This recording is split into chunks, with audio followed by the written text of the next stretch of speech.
Bonjour, je suis Rebecca McLaughlin-Istam. Au programme, les Émirats arabes unis accueillent les Special Olympics, les Jeux mondiaux des sportifs handicapés mentaux. Nous avons rencontré le président de ces Jeux à Abu Dhabi pour voir quel bilan on peut tirer de cet événement et découvrir comment 20 000 bénévoles ont été recrutés.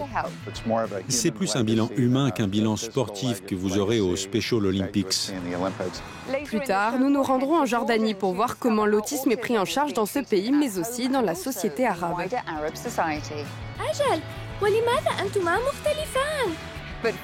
Mais d'abord, plus de 7500 athlètes se sont rassemblés pour participer aux Special Olympics aux Émirats arabes unis et repousser leurs limites.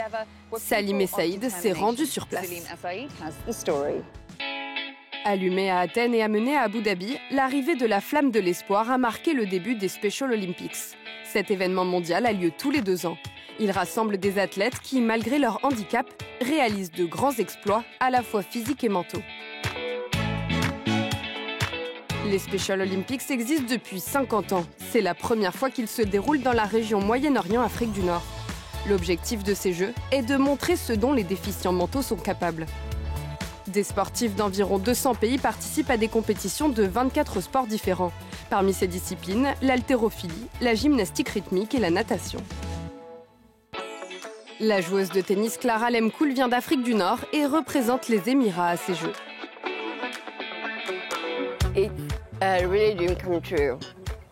C'est un rêve devenu réalité d'avoir participé aux Jeux et joué au tennis. Pour moi, c'est une façon de me faire des amis dans le monde entier et de les voir jouer.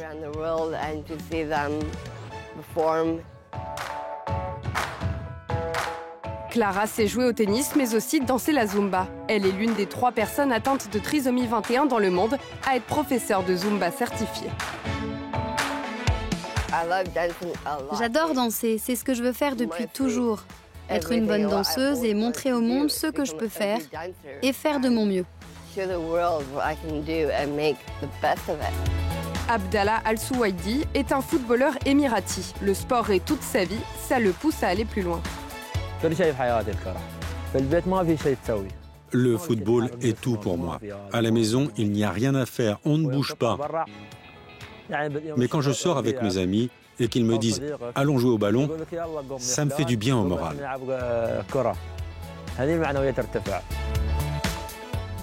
Cette compétition mondiale offre des possibilités à ces personnes déficientes mentales. Le premier rapport de l'ONU sur le handicap, publié l'an dernier, a souligné qu'elles étaient exclues de nombreux pans de la société de manière disproportionnée. Selon une étude menée par les Special Olympics, près d'un tiers des habitants de 8 pays du Moyen-Orient empêchent l'inclusion des déficients mentaux dans la société par leur comportement à leur égard.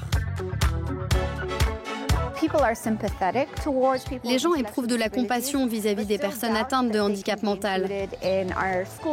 Mais ils doutent souvent que ces personnes puissent être des membres actifs dans la société, être intégrées dans des écoles, dans notre système de santé.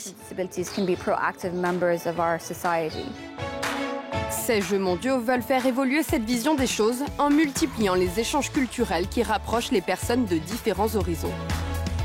Par exemple, un programme qui s'appelle Host Town, la ville hôte, permet à des athlètes de rencontrer des Émiratis. Ce programme fait partie d'une campagne « La révolution, c'est l'inclusion » lancée pour les 50 ans des Special Olympics.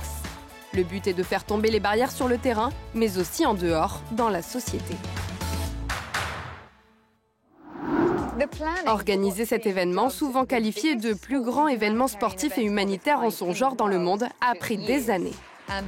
Les organisateurs espèrent qu'en donnant aux personnes déficientes la possibilité de se dépasser, il y aura des effets positifs pour elles et dans la société à long terme.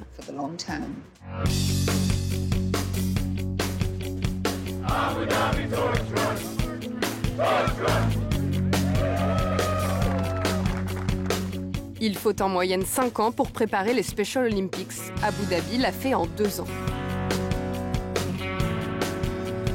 Pour organiser cette compétition qui attire jusqu'à 500 000 spectateurs, 20 000 bénévoles ont été engagés. Contrairement aux Jeux Olympiques classiques où les investissements dans les infrastructures se chiffrent en milliards de dollars, Abu Dhabi a préféré investir dans des campagnes visant à changer l'image des personnes déficientes mentales. Inspire Middle East s'est entretenu avec le président des Special Olympics. Bienvenue dans notre programme. Merci, c'est un plaisir d'être ici. C'est la première fois que ces Jeux se déroulent au Moyen-Orient. Pourquoi est-ce important que les Émirats arabes unis les accueillent ? Les valeurs défendues par les Émirats et Special Olympics sont les mêmes. Le pays a un programme national pour promouvoir l'inclusion des personnes handicapées. Ces Jeux nous ont permis de nous pencher davantage sur la question pour nous améliorer plus rapidement. Ces Jeux se déroulent en pleine année de la tolérance organisée aux Émirats arabes unis. Ces deux événements s'inscrivent-ils dans la stratégie globale du gouvernement ? Ici, aux Émirats, nous utilisons le terme de personnes avec détermination pour parler de ces personnes handicapées. Elles sont plus de 200 millions dans le monde. C'est la population la plus marginalisée, stigmatisée, incomprise et laissée pour compte de la planète. Cette année de la tolérance amène les gens à se dire que tout le monde a de la valeur, qu'on devrait mieux vivre ensemble. Et je pense justement que les Special Olympics créent un dialogue sur l'acceptation de l'autre, permettent de comprendre et de célébrer des différences et nos athlètes illustrent bien cela. On se demande toujours ce qu'il va rester à la fin de grands événements comme celui-ci. Que vont apporter ces Special Olympics aux Émirats ? Je pense que le bilan sera essentiellement humain. Ces personnes seront mieux intégrées dans le système scolaire, dans l'emploi, auront mieux accès aux soins médicaux, mais aussi aux mêmes opportunités et aux mêmes services que les autres. Comment le pays peut-il aider les élèves à besoins spécifiques à faire du sport ? Nous avons un programme appelé Sport Unifié qui regroupe des personnes avec et sans handicap dans les mêmes équipes. Et cela brise les stéréotypes. À la fin, ce que vous voyez vraiment, c'est 11 personnes qui jouent au football. En quoi la vie des athlètes va-t-elle changer après les Special Olympics ? Quelles opportunités vont s'ouvrir à eux ? Cette compétition change les mentalités. Maintenant, les gens se disent « je peux embaucher cette personne, elle peut travailler dans mon entreprise ». Il n'y a aucune raison que ces personnes n'aillent pas dans des écoles classiques. Les spectateurs connaîtront des sportifs qui conduisent, qui ont leur famille. Il s'agit de promouvoir l'indépendance de ces personnes avec détermination. Merci d'avoir répondu à nos questions. C'était un plaisir de vous rencontrer. On espère que vous viendrez voir ces compétitions. Bien sûr. En Jordanie, il peut être difficile de trouver un soutien éducatif et une thérapie médicale pour les personnes atteintes d'autisme et leurs familles. Cela a amené certains parents à prendre les choses en main. Rosie Liz Thompson en a rencontré plusieurs.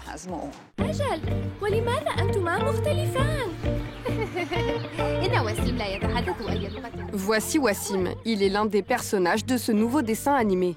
Mais contrairement aux autres programmes, celui-ci est le premier du genre dans la région.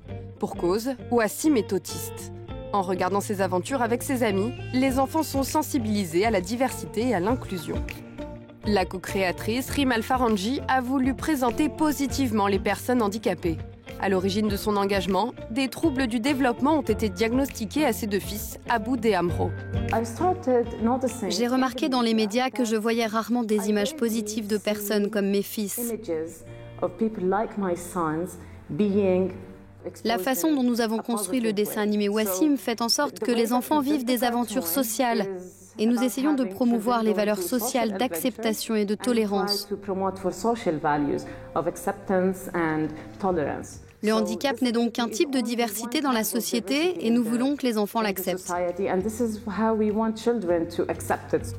Rim n'est pas la seule mère à s'impliquer. Lina a créé des livres pour enfants qui présentent les compétences des personnes ayant une déficience physique. Au début, Lina voulait seulement réussir à payer une opération pour sa fille Myriana, atteinte de paralysie cérébrale. Maintenant, elle veut changer l'image des enfants handicapés dans la société. Ici, nous présentons idéalement les enfants handicapés.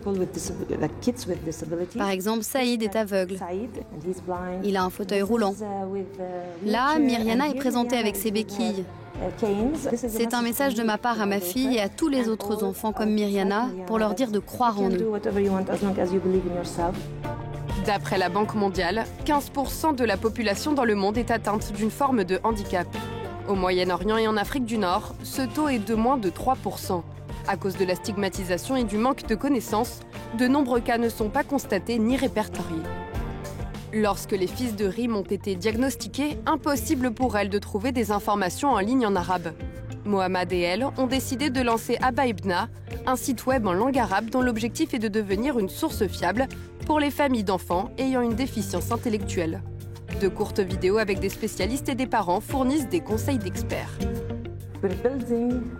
Nous construisons une famille, une grande communauté à laquelle nous pouvons tous appartenir. Je suis tellement heureuse que nous aidions des milliers de parents qui étaient seuls avant. Avec notre site, nous espérons atteindre de plus en plus de personnes et pouvoir offrir davantage de services et de contenus spécialisés. Nous en avons besoin pour nous attaquer à des problèmes sensibles que nous devons résoudre pour développer les compétences de nos enfants.